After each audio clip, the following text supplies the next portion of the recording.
Welcome to the Banker Lamp. Please enjoy the video. You begin by gathering what Google needs to prove you own the account. That reduces delays.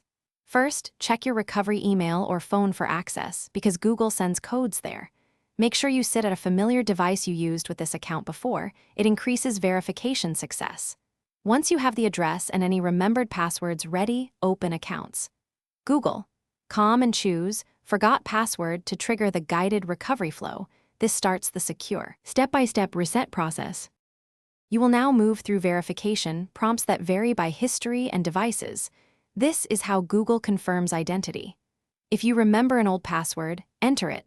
This often unlocks more options.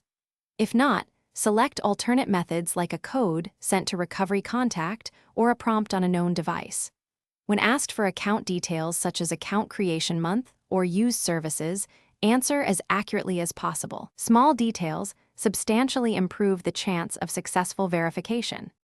You finish by setting a new password when Google permits. Pick a long, unique passphrase and store it safely in a password manager.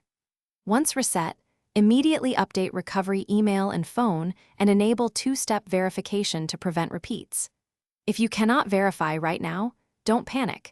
Use the detailed account recovery form and retry after gathering more proof, such as accessing an old device or email. One tip: wait a few hours and retry if too many attempts lock the flow.